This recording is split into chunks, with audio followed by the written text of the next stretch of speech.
6.2, volume of prisms and cylinders.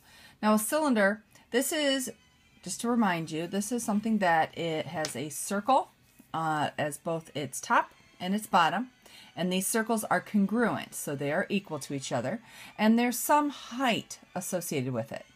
So a cylinder is a circle with sides, basically. So if you want to find the area, or I'm sorry, the volume of this, you need to know the area of the circle, and then you need to know how tall the thing is. Now, just as a point, you're filling out page 235 for this one.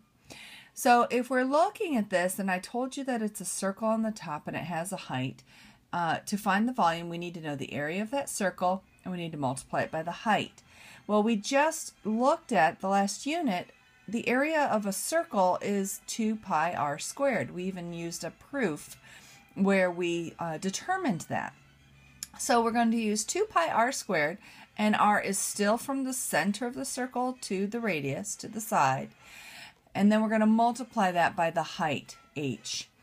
Now remember, for our pi, we are using the approximation of 3.14. We all know that pi is an irrational number, so it goes on forever and ever. But our volume of our cylinder is going to be equal to pi r squared times h. So when we look at example 1, they give us a cylinder. It has a height of 10 inches, a radius of 3 inches, and they want us to find the volume. So our volume is our pi r squared h. So over here I write, instead of pi, I write 3.14, that's our approximation, times the r value, which in this case is 3 inches. Notice I do write the units here, and I want you to do the same. So 3 inches, and then we square that, and we multiply that by 10 inches.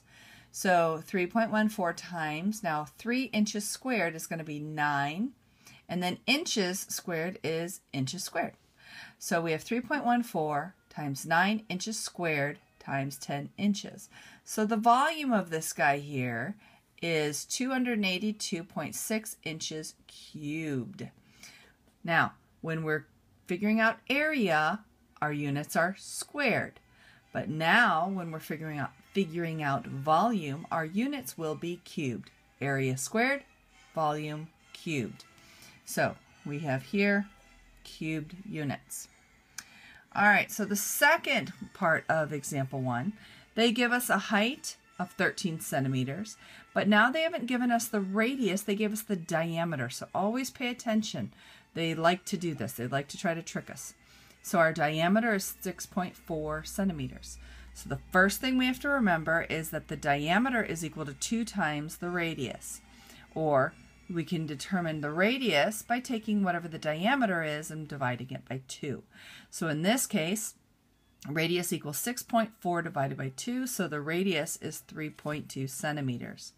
So now when we want to find our volume, we have our volume equals 3.14 times our radius, 3.2 centimeters, and we're going to square that, multiplied by our height, which is 13 centimeters.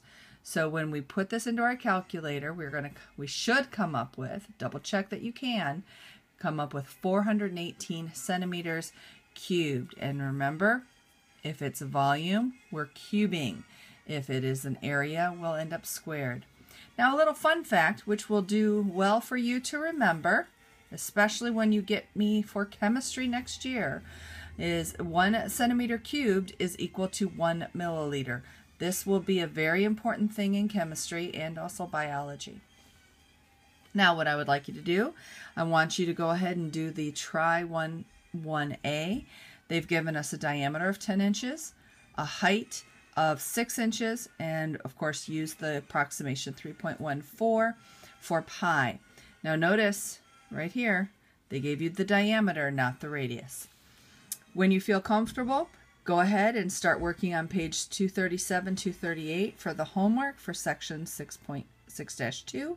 There's only a couple sections left in this chapter.